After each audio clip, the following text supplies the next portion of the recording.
Bonjour, je m'appelle Cad.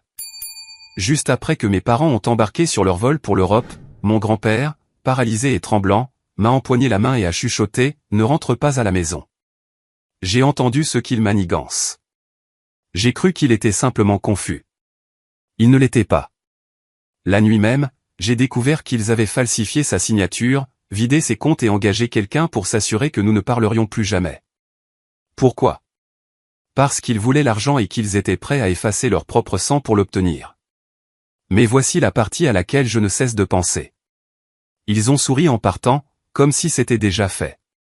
Alors maintenant je vous le demande, quel genre de parents planifie votre disparition comme une transaction commerciale et s'attendent à ce que vous restiez silencieux? L'air nocturne à Helena était vif, sec et calme. J'ai garé le camion près du trottoir et je suis sorti, faisant craquer la neige éparse qui bordait l'allée de grand-père ailé. La lumière du porche était déjà allumée, jetant une lueur jaune et fatiguée sur les marches ébréchées et les rampes couvertes de givre. Il était 20h15, un mardi ordinaire de fin d'automne. Mais quelque chose dans ma poitrine refusait de s'apaiser. Mes parents s'étaient envolés ce matin-là, en direction de l'Europe pour ce qu'ils appelaient un congé sabbatique en couple attendu de longue date. Personne n'avait demandé qui prendrait des nouvelles d'Ellery. Bien sûr, cette tâche tacite m'était revenue, comme toujours. Je suis le plus jeune, le discret, le roadkid facile à ignorer. La maison d'Ellery a craqué en signe de protestation lorsque j'ai ouvert la porte. La chaleur à l'intérieur sentait la vieille laine et le pain séché. C'était le genre d'odeur qui vous collait à la peau, comme un souvenir tenace. « Grand-père » ai-je appelé en entrant dans le salon. Aucune réponse. C'est alors que je l'ai vu près de la fenêtre, drapé dans cette vieille écharpe bleu marine qu'il portait toujours quand il avait froid, peu importe le thermostat. Il était affalé dans son fauteuil roulant, éclairé à contre-jour par les faibles lumières de la rue. « Salut » ai-je dit en m'accroupissant à côté de lui. « Ça va ?» Ses mains tâtonnaient faiblement sur la coudoir, tremblantes. J'ai tendu la main pour l'aider à se stabiliser, mais il a soudainement saisi mon poignet, fermement, plus fort que je ne l'aurais cru capable. Ses yeux étaient vifs, concentrés, pas confus comme d'habitude. « Ne rentre pas à la maison ce soir » a-t-il chuchoté. J'ai cligné des yeux. Quoi? Ne rentre pas à la maison. Sa voix était basse, rauque, mais claire. Il prépare quelque chose. Je l'ai dévisagé. Mon cœur a raté un battement. Grand-père, de quoi tu parles? Mais il n'a pas répondu. Il a simplement continué à regarder par la fenêtre. Ses doigts ont lentement relâché leur prise. Mais quelque chose à propos de ce moment est resté coincé dans mes tripes. J'ai essayé de comprendre. Peut-être qu'il était fatigué. Peut-être que les médicaments lui brouillaient l'esprit. Il prenait de nouveaux anxiolytiques dernièrement, n'est-ce pas? Pourtant, il n'avait pas l'air confus. Il avait l'air effrayé. J'ai fait le tour de la pièce, vérifiant s'il avait besoin d'eau, de quelque chose à manger. C'est là que je l'ai remarqué. Ses yeux dérivaient constamment vers le couloir, plus précisément vers la petite caméra en forme de dôme noir montée près du plafond. « Ils écoutent » a-t-il marmonné. Je me suis figé. Qui écoute? Ellery n'a pas répondu, il a juste resserré l'écharpe autour de sa poitrine. J'ai regardé la caméra. Elle avait toujours été là.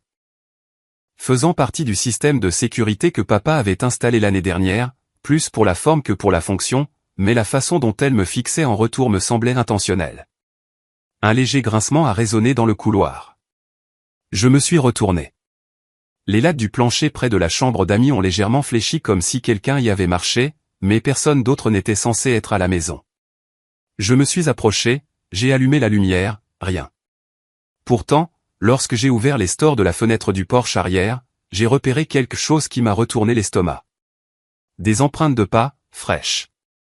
2 paires, l'une s'éloignant du porche, l'autre s'en approchant. J'ai sorti mon téléphone, ouvert l'application de sécurité. Toutes les caméras de la maison avaient été activées au cours de la dernière heure. Pas seulement celles du couloir, absolument toutes, salon, cuisine, chambre de grand-père, même la caméra dans l'escalier de service, celle que nous n'utilisions jamais. Et elles n'étaient pas en mode veille. Elles enregistraient. Un flux a attiré mon attention. La caméra faisant face à la chambre d'Ellery était inclinée, orientée directement vers son lit, et non vers la porte comme elle l'était auparavant. Qui diable a changé ça, ai-je marmonné. Ellery a bougé derrière moi. Ne retourne pas chez toi, a-t-il répété. Sois silencieux maintenant. Promets-le-moi. J'ai hésité. Mes parents diraient que je réfléchissais trop, que je surréagissais, que je me faisais des idées. Mais chaque nerf de mon corps me disait le contraire. Je resterai ici ce soir, ai-je finalement dit, juste par sécurité. Ellery a à peine hoché la tête. Il n'a pas dit merci, il a juste attrapé son écharpe et l'a serrée comme une armure. Je me suis assis sur le canapé usé à côté de lui alors qu'il s'endormait lentement. Sa respiration était superficielle mais régulière. Je n'arrêtais pas de regarder les caméras, actualisant, vérifiant, revérifiant. Quelque chose n'allait toujours pas. C'est là que je l'ai vu. Le flux de la caméra dans le couloir. Il a bougé. Pas un bug, pas un décalage. Il bougeait. Je me suis penché plus près de l'écran, réalisant que la caméra ne fonctionnait pas mal. Quelqu'un à l'intérieur de la maison la contrôlait. L'inclinaison lente et mécanique de la caméra du couloir était précise, pas saccadée, pas aléatoire. Elle s'est tournée délibérément vers la porte d'entrée, puis s'est figée. Je suis resté à regarder, le souffle coupé, attendant qu'elle bouge à nouveau. Elle ne l'a pas fait, mais le mal était fait. Il n'y avait aucun moyen que je puisse expliquer cela comme un simple bug. J'ai fermé l'application et j'ai regardé Ellery. Il dormait toujours, ses mains reposant sur l'écharpe bleu marine comme s'il s'accrochait à une bouée de sauvetage. L'air à l'intérieur de la maison semblait plus froid qu'une heure auparavant. Pas physiquement, bien que le chauffage se soit enclenché avec un faible grognement, mais plus froid de la manière dont le silence devient lourd lorsqu'il est porteur de sens. J'ai chuchoté près de l'oreille d'Ellery, ne bouge pas. Ne dis rien si tu te réveilles. Reste immobile. Je me suis levé et j'ai traversé le couloir à pas prudents. Chaque latte de plancher avait sa propre voix. J'avais grandi ici. Je savais exactement lesquels grinçaient et lesquels non. Ce soir, chaque son semblait amplifié. En passant devant la caméra du salon montée au-dessus de la porte, j'ai remarqué quelque chose de troublant. Elle avait de nouveau bougé, très légèrement, mais suffisamment pour être perceptible. Je l'ai atteinte et l'ai ajustée manuellement, la tournant de nouveau vers la cuisine. Au moment où j'ai lâché prise, elle a tressailli et est revenue à sa position antérieure. Ce n'était pas un décalage. C'était un contrôle. Quelqu'un regardait activement, et il avait un but précis. De retour dans le couloir, j'ai revérifié l'application. La caméra à l'extérieur de la porte d'Ellery s'était également inclinée, maintenant fixée carrément sur la poignée. Un flux a cliqué doucement comme une mâchoire mécanique qui se resserre. J'ai senti une étincelle de colère monter dans ma poitrine. Qui diable faisait ça? Mes parents étaient à mi-chemin de l'Atlantique. Mon frère aîné n'avait pas mis les pieds dans cette maison depuis 2 ans. Ma sœur faisait semblant de ne pas appartenir du tout à cette famille. Alors pourquoi quelqu'un traitait-il la chambre d'Ellery comme une cible? J'ai envisagé d'appeler la police, mais la dernière fois que je l'ai fait pour un cambriolage dans mon appartement, j'ai fini par passer pour un paranoïaque. Ma mère m'avait dit par la suite, « Cad, tu surréagis aux ombres. Ça a toujours été ton problème. » Mais ce n'était pas une ombre. J'avais besoin d'un moment. Quelque chose de banal pour briser la tension. Je me suis dit qu'Ellery pourrait bientôt avoir besoin d'eau. Alors, je suis allé dans le garde-manger. Et c'est là que j'ai trouvé la deuxième chose qui clochait. Les bonbonnes d'un gallon bien alignées sur l'étagère du bas n'étaient pas de la bonne marque. Absolument toutes. Ellery ne boit que de la Glacier Ridge. Il l'a toujours fait. Il insiste toujours sur le fait qu'elle a un goût pur comme l'eau des montagnes. Mais ce soir, l'étagère était remplie de bouteilles étiquetées Crystal Meadow. J'en ai sorti une. Même forme, même bouchon, poids différent, odeur différente. J'ai vérifié les dates d'expiration. Chaque bonbonne avait été achetée au cours des dernières 48 heures. Ellery n'a pas conduit depuis des mois. Il ne peut pas soulever une bonbonne, encore moins les transporter depuis la voiture. Quelqu'un était venu ici récemment, discrètement. Je suis resté là, la bonbonne à la main, la prise de conscience s'installant comme le givre rampant sur une vitre. J'ai ramené l'eau dans le salon.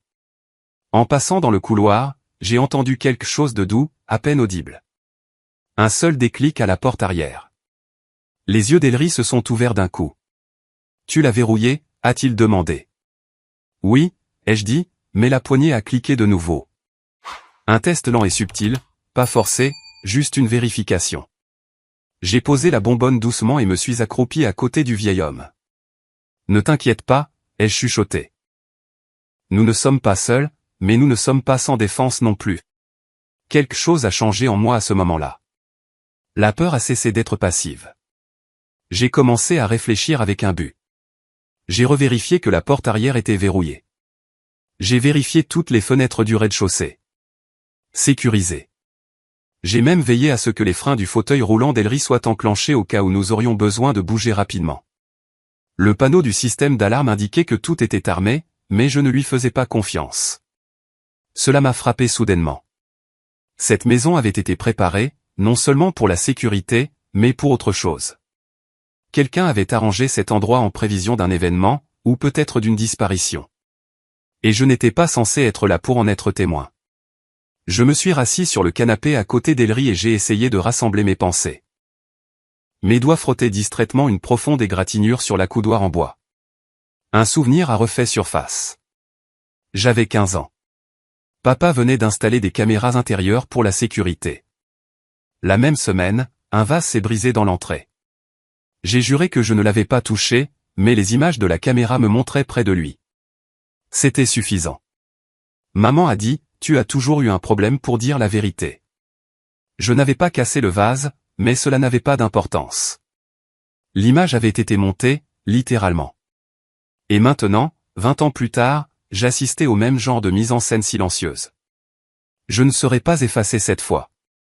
J'ai pris mon téléphone et j'ai appelé un serrurier 24 heures sur 24. Une voix robotique m'a mis en attente. Temps d'attente estimé, 45 minutes.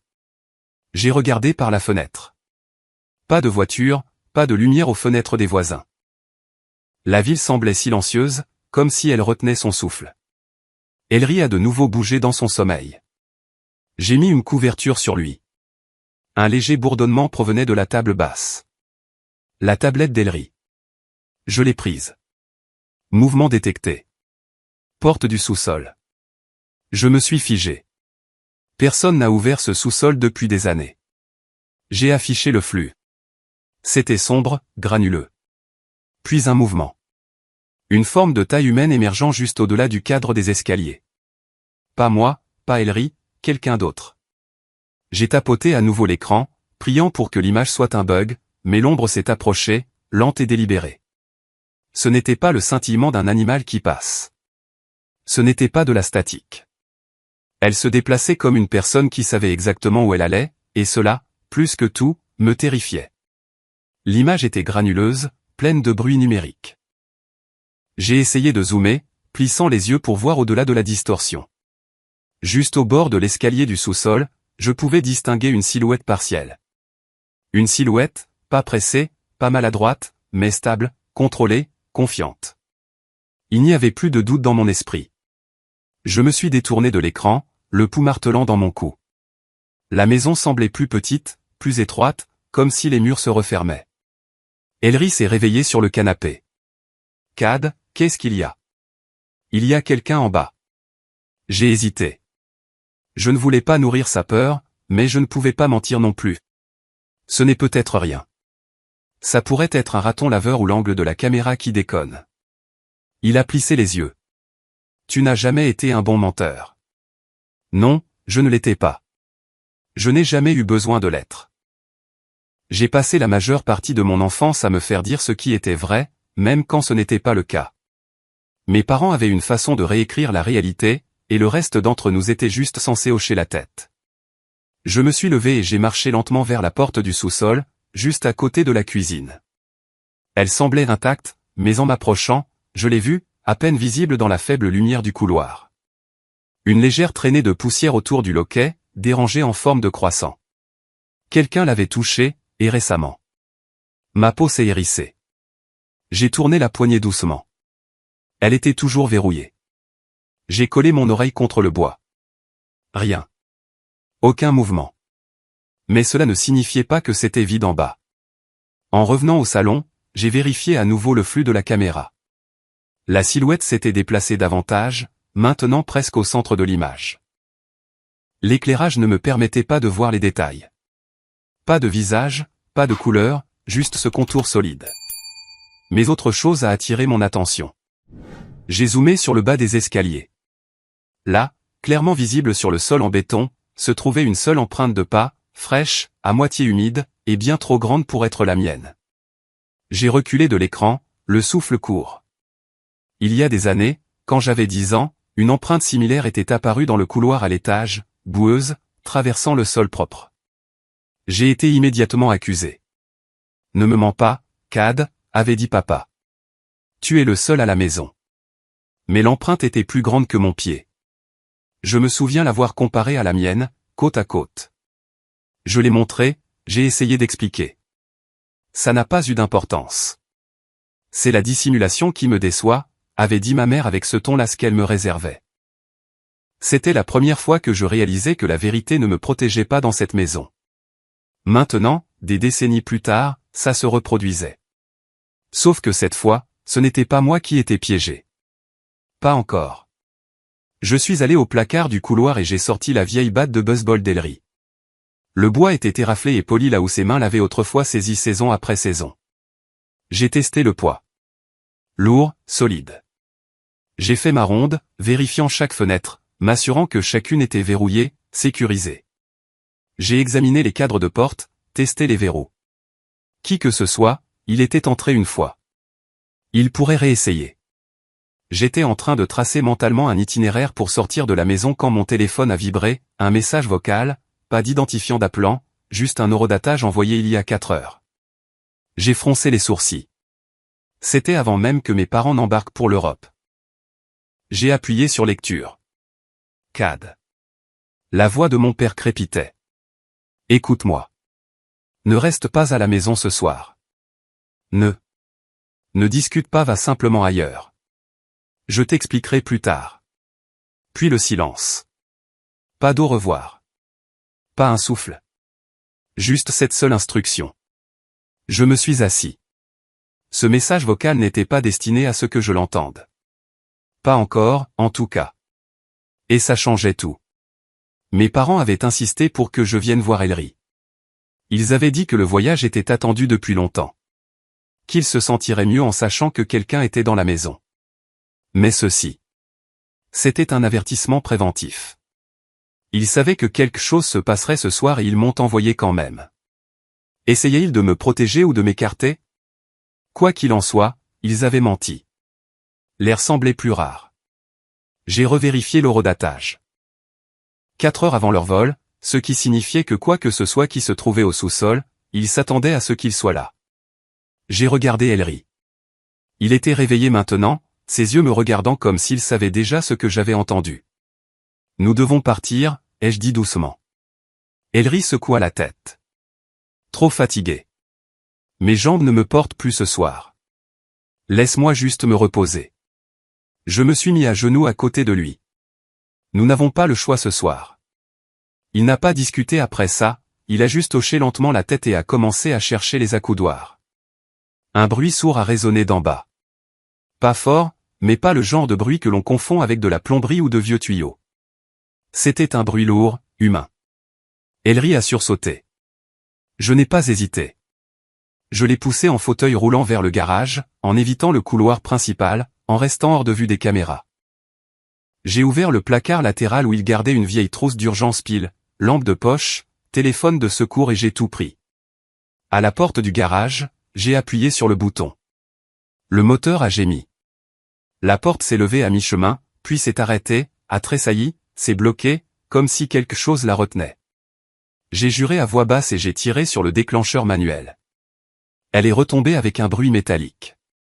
Puis j'ai glissé une tige de métal en dessous et l'ai forcée vers le haut. Les ressorts ont protesté, mais elle s'est soulevée centimètre par centimètre. Nous étions presque sortis. J'ai poussé Ellery vers la voiture, ouvert la portière passager, l'ai aidé à monter. Il respirait lourdement, mais ne s'est pas plaint. J'ai claqué la portière, fait le tour du côté conducteur et me suis figé. Le grincement a résonné dans le garage derrière moi. De retour dans la maison. La porte du sous-sol s'ouvrait.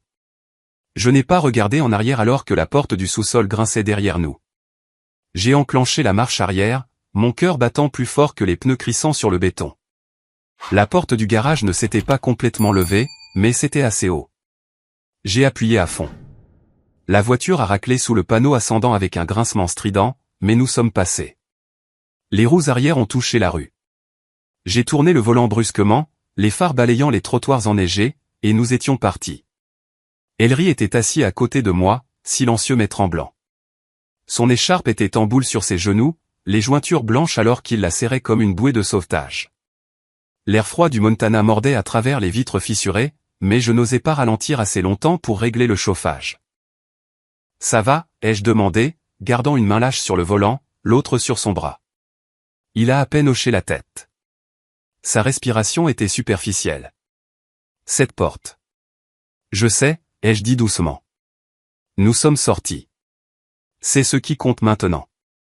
Les routes s'étendaient devant nous, désertes, pas même une seule paire de phares dans les deux sens. Normalement, cette partie d'Helena avait un conducteur de fin de soirée occasionnel ou une déneigeuse. Mais ce soir, rien. Le calme ne semblait pas paisible. Il semblait mis en scène. Nous nous sommes enfoncés plus profondément dans la périphérie. Chaque kilomètre plus loin de la maison me faisait me sentir à la fois plus en sécurité et plus exposé. Le son des pneus sur l'asphalte était régulier, mais mes pensées ne l'étaient pas. Je n'arrivais pas à me sortir cette silhouette de la tête. La façon dont elle bougeait, la confiance. Ce n'était pas un voleur ou un squatteur. Quiconque était dans ce sous-sol savait qu'il était censé être là. Et la voix de mon père résonnait à nouveau. Ne reste pas à la maison ce soir. Ne discute pas, pourquoi envoyer ce message avant de s'envoler? Ellery rompit le silence avec un murmure. Ils ont commencé tôt. Je les regardais. Qu'est-ce que ça veut dire? Qui ça, il, grand-père? Mais ses yeux étaient fermés. Que ce soit par épuisement ou par peur, je ne pouvais pas le dire. Il ne parla plus. J'ai conduit encore 30 minutes, en m'en tenant aux routes secondaires. Finalement, j'ai repéré l'enseigne aux néons vacillante d'un motel de bord de route, le Golden Pine Inn. Un de ces endroits qui n'avaient pas été rénovés depuis les années 70, paiement en espèces seulement, et probablement pas connecté à un système qui pourrait nous retrouver. Je me suis garé dans un coin, sous un lampadaire éteint. Le parking était presque vide.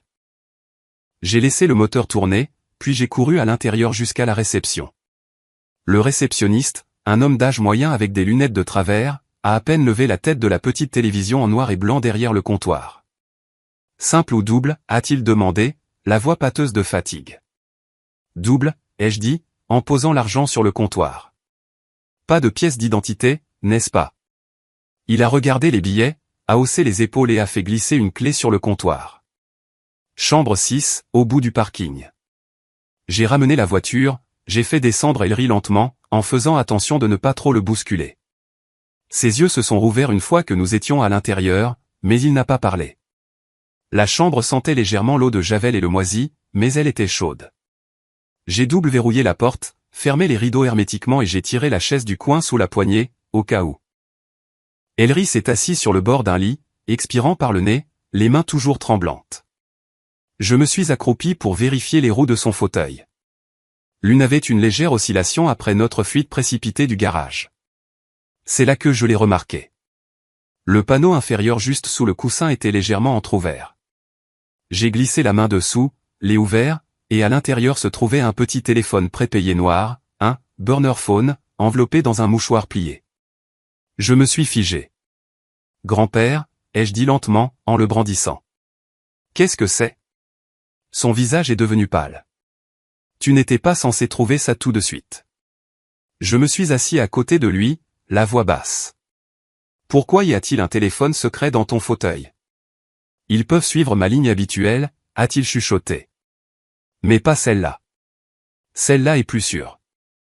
Ma main s'est resserrée autour de l'appareil. Plus sûr de qui? Il a baissé les yeux sur ses genoux. De. Le téléphone a vibré dans ma paume. J'ai failli le laisser tomber. Un nouveau message. Je l'ai ouvert. Ça se passe ce soir. Assure-toi qu'il soit seul. Mon cœur s'est arrêté. La pièce est devenue glaciale. J'ai fixé l'écran, le poids de ces mots s'enfonçant en moi comme une pierre. Il pouvait parler d'Ellery ou de moi. Dans tous les cas, quelqu'un pensait que l'un de nous devait être isolé. Je l'ai regardé. Ses yeux étaient vitreux, bordés de rouge. Il pense que je t'en ai trop dit, dit-il doucement. C'est pour ça que tu es en danger maintenant. Mon estomac s'est noué. Qui a envoyé ça? Il secoua la tête. Je n'en suis pas sûr, mais si tu avais vu ce que j'ai vu, tu saurais que ce n'est pas seulement une question d'argent. C'est le contrôle. M'effacer. T'effacer. Et personne ne se demande où est passé l'héritage. Je me suis passé une main sur le visage. Je ne veux pas y croire, ai-je marmonné. Que mes propres parents puissent. La voix d'Elry s'est brisée. Ils n'arrêteront pas. Pas tant que je respirerai encore. Il ne pleurait jamais, même pas après son AVC. Mais maintenant, je voyais les larmes. Il a rapidement tourné la tête, mais je l'ai senti tout de même. J'ai pris une profonde inspiration et me suis ressaisi. Assez de peur. Assez de tourner en rond. J'ai rouvert la trousse médicale, l'ai réorganisée.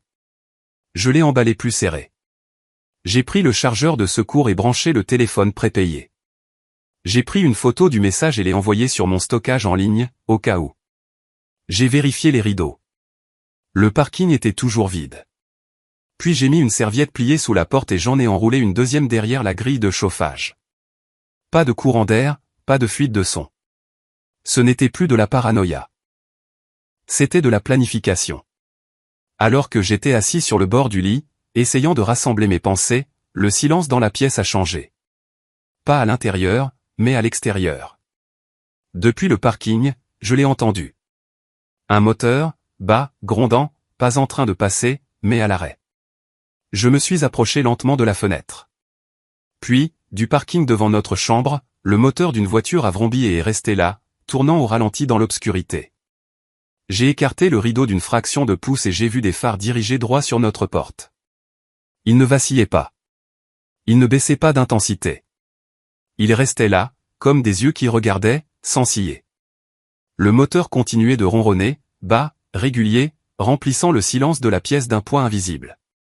Ne bouge pas, ai-je chuchoté à Elry, en faisant attention que ma voix ne porte pas, reste silencieux. Ses mains ont serré les bras du fauteuil roulant plus fort que je ne l'avais jamais vu. Je pouvais entendre sa respiration se bloquer. Il n'a pas demandé ce que je voyais. Je pense qu'il le savait déjà. Dehors, le moteur a vrombi une fois, puis la voiture a commencé à se déplacer lentement. Pas comme quelqu'un qui passe ou qui cherche une place de parking. Non, c'était différent. Elle a avancé au pas, puis s'est arrêtée juste devant notre chambre. Mon cœur a pris un nouveau rythme. Une sueur froide a coulé dans mon dos. J'ai plissé les yeux. La forme de la voiture m'était familière. Une Lexus argentée, vitre teintée foncée. Ça aurait pu être n'importe quel SUV récent, mais mon instinct me disait le contraire. Le partenaire d'affaires de mon père en conduisait une exactement comme celle-là. Bien sûr, je ne pouvais pas en être sûr. Pas à travers un rideau épais, pas dans le noir, mais la seule pensée suffisait à me faire remettre en question chaque coïncidence.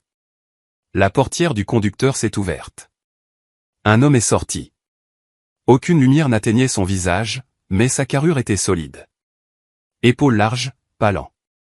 Il ne s'est pas dirigé vers la porte. Il n'a pas frappé. Il est juste resté là, immobile, nous faisant face. La tension dans la pièce s'est épaissie comme du brouillard. J'ai fait un petit pas en arrière, bloquant la vue d'Elry avec mon corps. Elry a laissé échapper un gémissement à peine audible. Ça a brisé quelque chose en moi. Je me suis accroupi, j'ai doucement touché son épaule. Je suis là. Il n'entrera pas, l'homme à la porte. Il a attendu. Puis la poignée de la porte a bougé, une seule fois. La chaise que j'avais calée sous la poignée a tenu bon, en grinçant légèrement. Je pouvais sentir le corps d'Elry tressaillir derrière moi. Puis sont venus les bruits de pas, qui s'éloignaient, mais pas loin. Ils ont tourné, s'estompant d'abord, puis réapparaissant près de la fenêtre de la salle de bain. J'ai vérifié, bien verrouillé. Pourtant, ma main a plané là un instant de plus, pour revérifier. Nous étions piégés. J'ai reculé lentement, m'affaissant sur le sol derrière le lit. Les yeux d'Elry se sont croisés avec les miens. Une peur pure. Je l'avais amené ici. J'avais promis qu'il serait en sécurité. Et maintenant, je ne savais même pas qui était de l'autre côté de ce mur. Comment en étions-nous arrivés là? Si je n'avais pas insisté pour retourner à la maison cette nuit-là, si j'avais juste pris Ellery et que j'étais parti dès que mes parents s'étaient envolés pour l'Europe. Cette pensée s'est logée profondément dans ma poitrine. Culpabilité, regret, honte. Je l'ai retournée encore et encore dans ma tête jusqu'à ce que j'oublie presque le danger extérieur.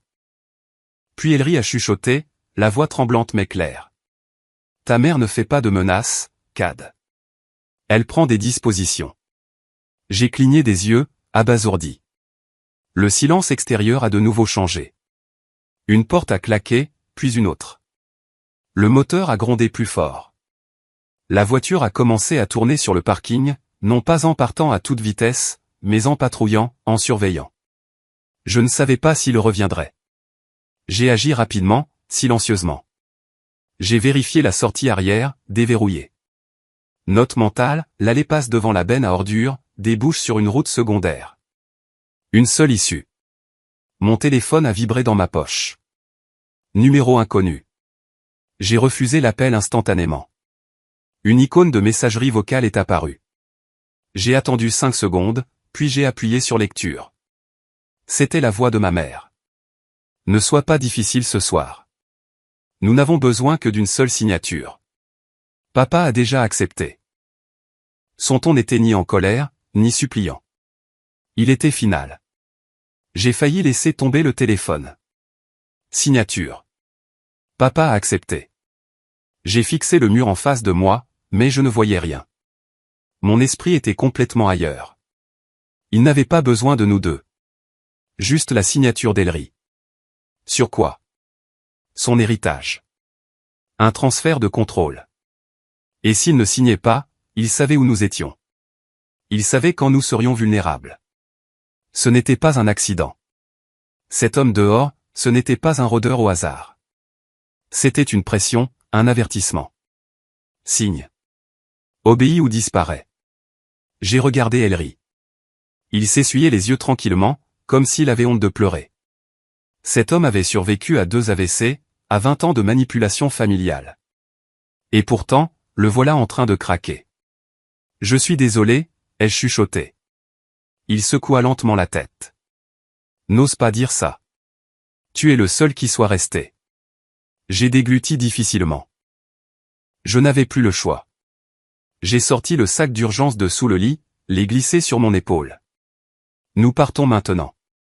Je l'ai soulevé avec précaution pour l'installer dans le fauteuil, l'ai emmitouflé dans le gros manteau qu'il gardait sous le siège. Puis j'ai entrouvert la porte d'1 centimètre, juste assez pour vérifier. Le parking était calme. La Lexus était partie, mais mon instinct me disait que nous n'étions pas tirés d'affaire. Nous nous sommes glissés par le couloir arrière jusqu'à l'allée. L'ombre de la benne à ordures nous a engloutis un instant avant que nous n'atteignions ma voiture, toujours garée derrière, cachée de la route principale. Ellery s'est installé sur le siège passager pendant que je démarrais le moteur. Aucun mouvement dans le rétroviseur jusqu'à 2 pâtés de maison derrière. Des phares se sont allumés, une autre voiture. Elle n'a pas bougé. Pas encore. Je suis sorti lentement, j'ai tourné sur la route principale. Dans le rétroviseur, les phares suivaient. Mes mains se sont crispées sur le volant. Quelque chose a changé en moi. Je ne pouvais plus me permettre le bénéfice du doute. Il ne s'agissait plus d'un héritage. Il s'agissait d'élimination, d'effacement. C'est là que je me le suis finalement avoué. Quiconque nous suivait n'allait pas attendre le matin.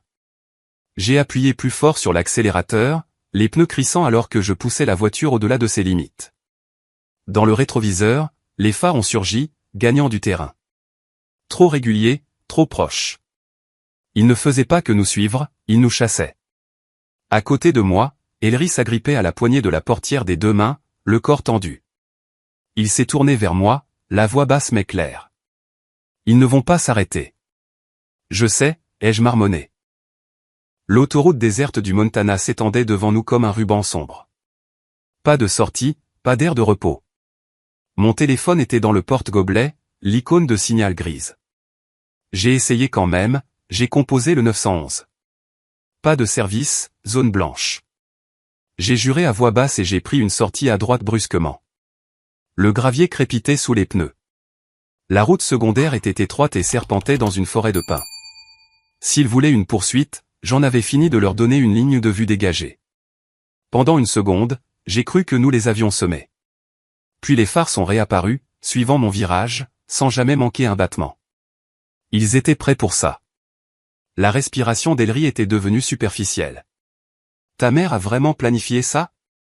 Elle m'a dit de ne pas être difficile, ai-je dit, la mâchoire serrée. Elle a dit qu'ils avaient besoin d'une signature. Papa a déjà accepté. La tête d'Ellery s'est inclinée comme si quelque chose s'était brisé en lui. Je savais qu'elle essaierait, mais je ne pensais pas qu'elle irait aussi loin. Je n'ai pas répondu. Je ne pouvais pas. Mes doigts étaient crispés sur le volant, mes yeux balayant la route à la recherche d'un chemin de traverse, d'un fossé, de n'importe quoi. La route s'est encore rétrécie. Plus de garde-fous maintenant, juste la forêt et des pentes abruptes. J'ai légèrement dévié, les pneus frôlant le bord en gravier, et j'ai redressé juste avant de nous planter dans les arbres. Je sentais mon pouls dans mes oreilles. « Ça va ?» ai-je demandé. Ellery n'a pas parlé. Il a juste à peine touché mon bras. Derrière nous, les phares ont surgi. Un virage brusque. Ils essayaient de nous dépasser. Non, non, non, ai-je marmonné, en freinant brusquement alors que leur voiture dérapait devant nous, coupant la voie. Le métal a grincé. Nous avons dérapé, la poussière et le gravier explosant autour de nous. Quand la voiture s'est arrêtée, je n'ai pas bougé pendant une seconde. Mon cœur battait la chamade dans ma gorge. Le silence, à l'exception du ronronnement du ralenti de l'autre véhicule, garé à 3 mètres devant. Feux éteints maintenant, moteur ronronnant. Puis une porte s'est ouverte. Un homme est sorti. Épaules larges, grand, marchant comme s'il avait tout le temps du monde. Il n'a pas couru, n'a pas crié. Il s'est juste avancé. Je suis sorti du siège conducteur avant qu'il ne puisse nous atteindre, fermant la porte derrière moi. Je ne l'ai pas verrouillée. Trop tard pour ça. Mais je me suis tenu directement entre lui et la porte d'Ellery. À 1 mètre, il s'est arrêté. Il m'a regardé de haut comme quelqu'un qui vérifie un badge nominatif. « Cad » a-t-il dit. Je me suis raidi. « Vous vous trompez de personne. » Non. Sa voix était basse, calme, comme un homme livrant des colis, pas des menaces. Vous n'étiez pas censé fuir ce soir. J'ai fait un pas en avant. Qui vous envoie? Il n'a pas scié. Votre père a dit que vous rendriez ça plus difficile que nécessaire. Mon estomac s'est retourné. Ce n'était plus implicite. Il l'a dit. Papa, mon père, le fils unique d'Ellery. Derrière moi, Ellery a dit d'une voix rauque, ne crois pas tout ce qu'il dit. Mais sa voix était faible, trop faible pour avoir du poids. L'homme a regardé au-delà de moi, vers la voiture. Ça se termine ce soir, d'une manière ou d'une autre.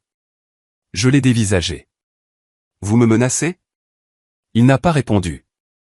Au lieu de ça, il a lentement mis la main dans sa veste. Mes genoux se sont légèrement fléchis, mon poids s'est déplacé, prêt à bouger. Courir, frapper, peu importe ce qui allait suivre. Mais je n'ai pas bougé. Lui non plus. Et puis sa main est sortie. Petite, métallique. C'est à ce moment-là que j'ai réalisé que nous ne sortirions pas de là indemnes. Il la tenait entre 2 doigts, laissant le clair de lune scintiller sur son bord alors qu'il s'approchait. J'ai plissé les yeux à travers la brume de poussière et d'adrénaline, essayant de distinguer la forme, m'attendant à une arme. Quelque chose de petit, de froid, de final. Mes muscles se sont tendus. Je me suis préparé.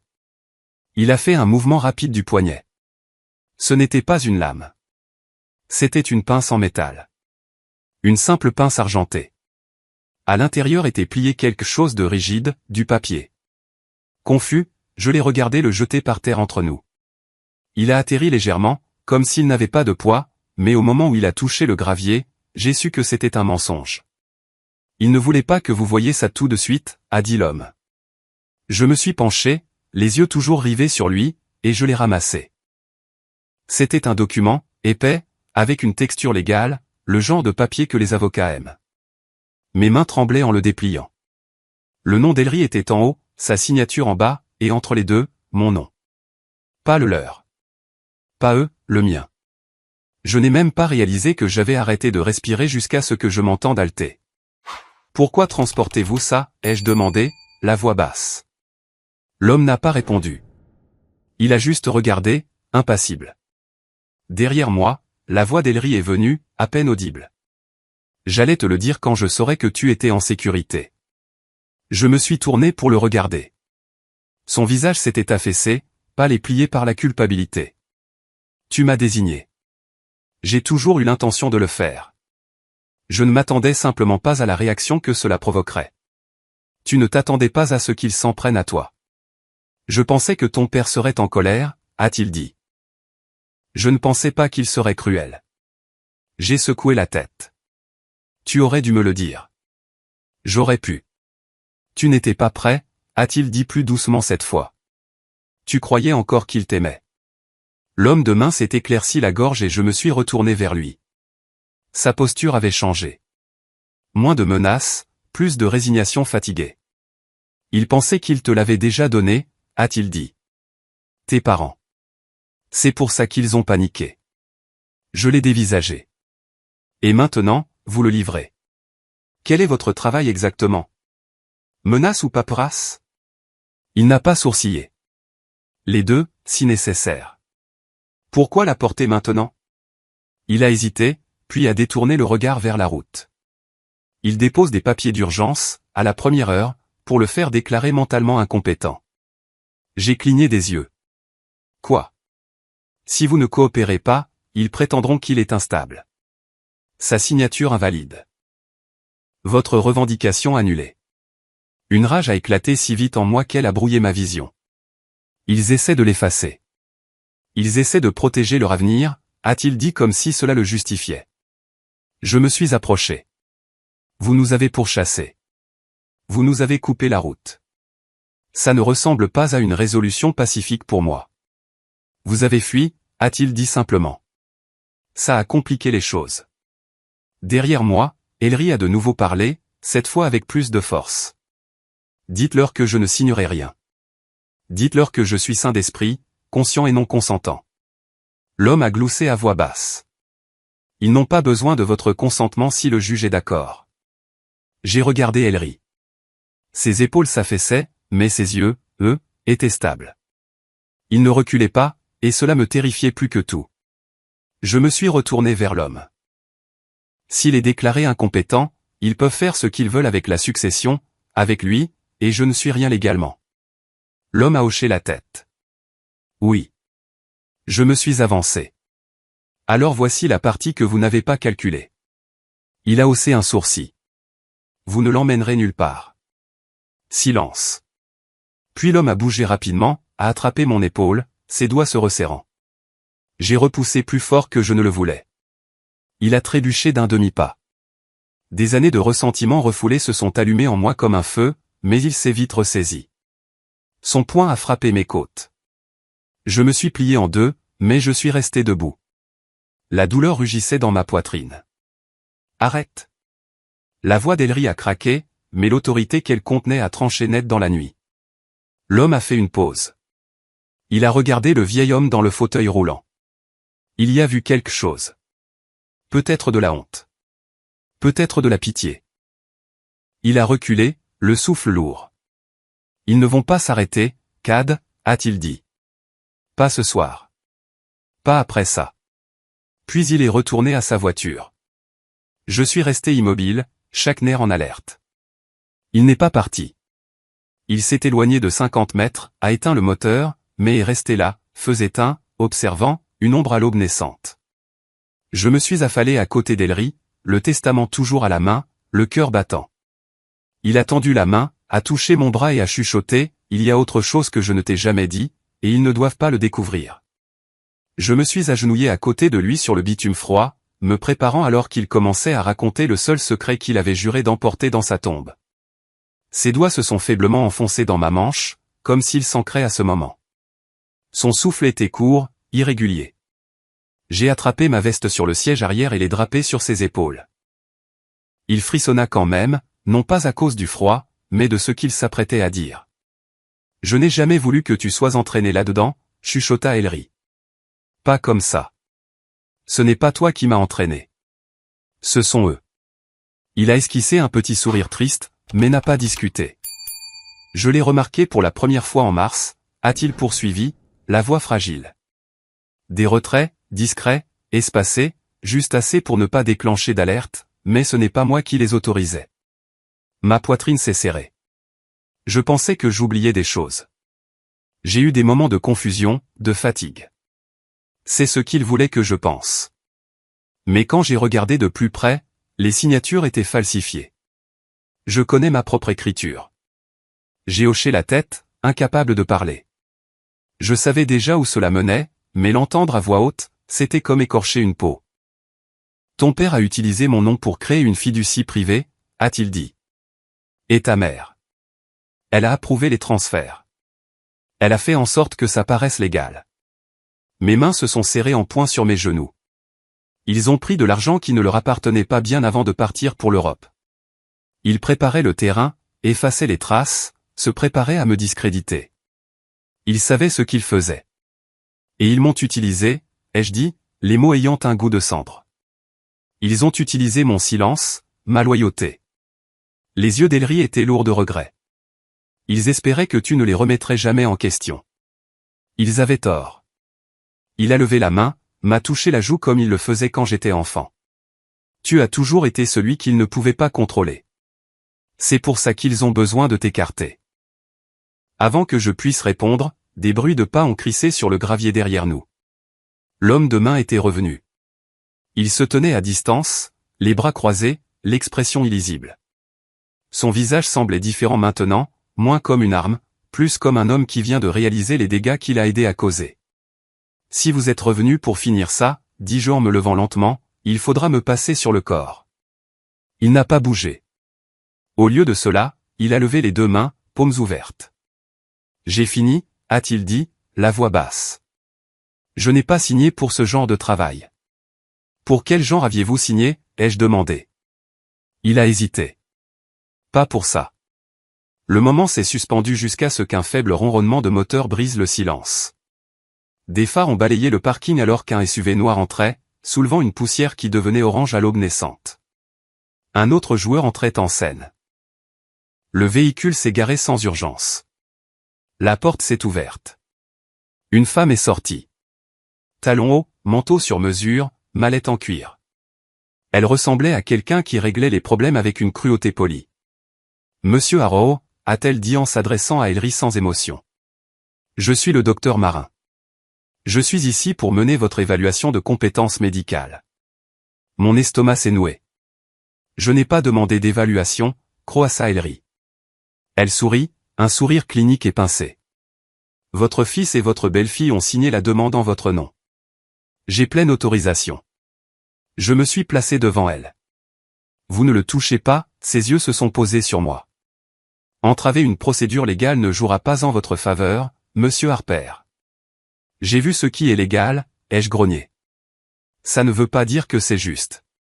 Elle a ouvert sa mallette et a produit des documents, nets et froids.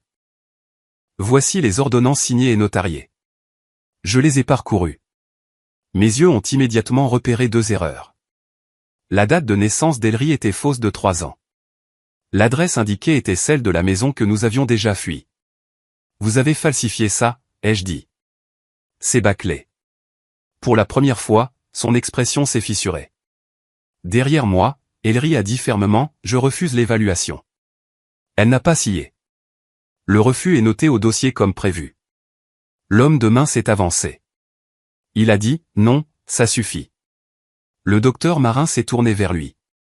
Vous êtes payé pour observer, pas pour parler. Plus maintenant, a-t-il dit. J'ai fini de faire partie de ça. Elle a mis la main dans son manteau pour prendre son téléphone. J'ai bougé avant même de réfléchir. Je le lui ai arraché des mains et l'ai projeté au sol. Il s'est brisé sur le bitume, les batteries s'éparpillant. Ça va ruiner votre famille, a-t-elle sifflé. Je me suis approché. Ils l'ont déjà fait eux-mêmes. Pendant un instant, aucun de nous n'a bougé. Puis, doucement, elle a reculé, s'est dirigée vers le SUV sans un mot de plus. Le moteur a rugi et elle a disparu sur la route, laissant une traînée de poussière et une odeur d'échec. L'homme de main se tenait à côté de moi. Vous avez peut-être quelques heures avant qu'il n'essaie autre chose. Nous serons prêts. Il a hoché la tête une seule fois.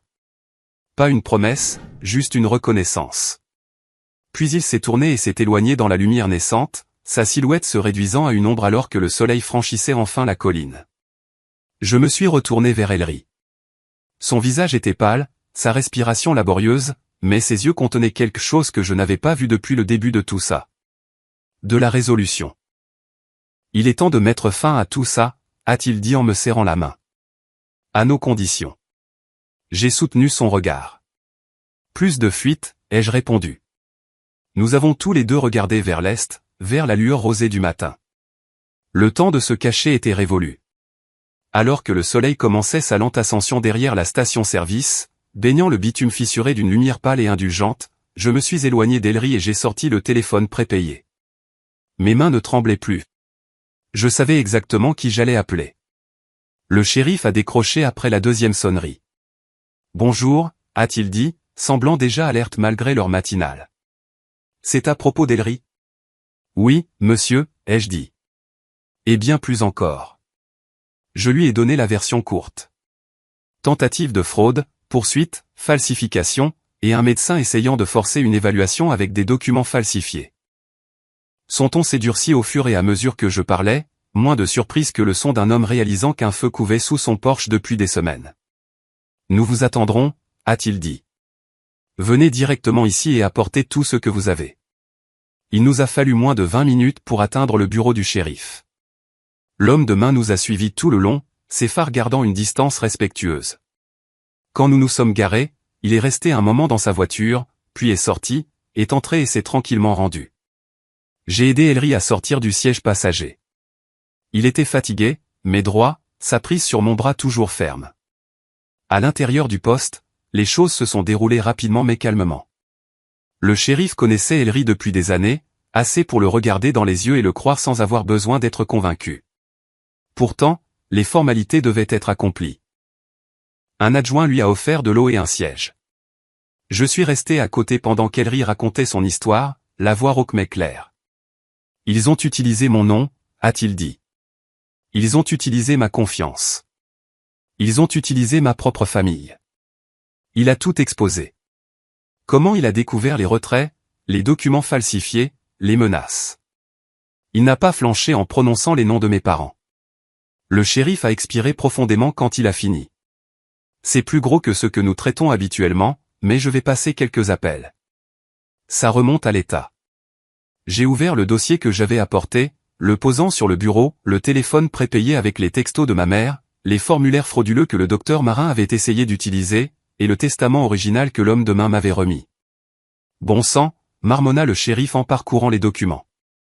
1 heure plus tard, une avocate locale nommée Mégarvé est entrée. Le shérif l'avait appelée, une spécialiste des cas de maltraitance des personnes âgées. Elle était calme, le regard vif, et n'a pas perdu de temps à parcourir les dossiers.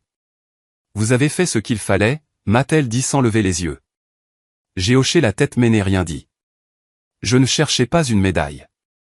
En milieu de matinée, le shérif est revenu de son bureau avec un téléphone à la main. Un message vocal est arrivé juste avant l'aube, de vos parents. Il a appuyé sur lecture. La voix de ma mère s'est répandue, douce comme de la soie, et tout aussi froide. Shérif, j'appelle avec une préoccupation urgente. Mon beau-père est instable, confus, paranoïaque. Nous craignons pour sa sécurité et celle des autres. S'il vous plaît, intervenez avant que la situation ne dégénère. Elle avait l'air d'avoir répété, comme si elle avait pratiqué le script devant un miroir quelque part en Europe en sirotant son café du matin. Je ne ressentais plus de colère, juste une finalité tranquille. Il n'allait pas s'arrêter, mais moi non plus. Plus tard, je me suis assis en face d'une enquêtrice de l'État dans l'une des salles annexes du poste. Je lui ai tout raconté, en commençant par cette nuit au sous-sol où j'ai entendu l'ombre bouger pour la première fois. Elle ne m'a pas interrompu une seule fois. Elle a juste hoché la tête, griffonné des notes, me laissant enfin dire la vérité qui pourrissait derrière mes côtes depuis trop longtemps. À midi, Ellery a subi une évaluation médicale volontaire complète par un médecin agréé appelé d'une ville voisine. Il a fallu moins d'1 heure pour que le rapport soit tapé, signé et tamponné, pleinement compétent. Aucun signe de démence, aucune instabilité mentale. La tentative de le discréditer venait de devenir la pièce à conviction numéro 1. De retour dans la pièce principale, l'homme de main a fait sa déposition. Il n'a pas demandé de clémence. Il n'a rien édulcoré. Il a dit qu'il avait été engagé, qu'on lui avait dit d'extraire le grand-père discrètement, et qu'il avait été trompé sur l'étendue de ce qui se passait. Je ne savais pas que les papiers étaient faux, a-t-il dit. Je ne savais pas qu'ils étaient allés aussi loin. Je l'ai cru. Je ne lui faisais pas confiance, mais je l'ai cru. En début d'après-midi, les rouages juridiques se mettaient en marche. Des ordonnances de protection d'urgence ont été déposées pour Ellery. Une mise sous séquestre a été placée sur la succession en attendant une enquête pour fraude. Le shérif a tout soumis au bureau de l'État. La justice n'avait pas encore été rendue, mais elle avait été convoquée. Juste au moment où je pensais que la journée pourrait se terminer sur cette note, le shérif m'a tendu un petit enregistreur audio. Ça est arrivé il y a quelques heures, a-t-il dit. De l'avocat de votre mère. J'ai appuyé sur lecture. Tu as rendu les choses plus difficiles que nécessaire, a dit la voix de ma mère. C'était tout. Pas d'excuses, pas de regrets, juste une dernière tentative de contrôle. J'ai effacé le message sans un mot. Non pas par dépit, mais par apaisement. Ellery a demandé si nous pouvions nous asseoir dehors, alors je l'ai poussé en fauteuil roulant jusqu'au petit jardin derrière le bureau du shérif. Il y avait quelques bancs en bois et une parcelle de gazon d'hiver, encore humide de rosée.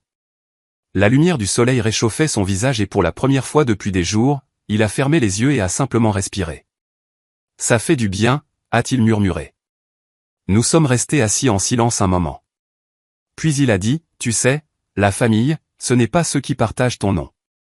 C'est ceux qui sont à tes côtés quand quelqu'un essaie de tout te prendre.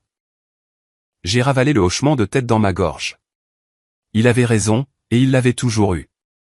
J'ai pensé au nombre d'années que j'avais passé à chercher leur approbation, à me contorsionner pour devenir quelqu'un de plus calme, de plus obéissant, de plus digeste.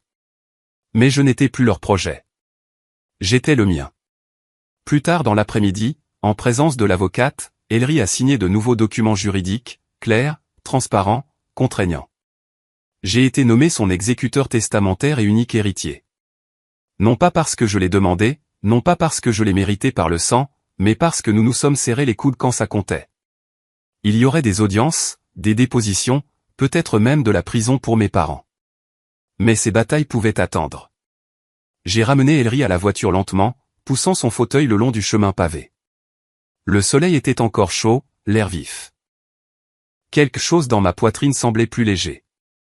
Je n'ai pas gagné parce que je me suis battu plus fort. J'ai gagné parce que j'ai finalement compris que protéger les gens qui comptent est le seul héritage familial qui vaille la peine d'être conservé.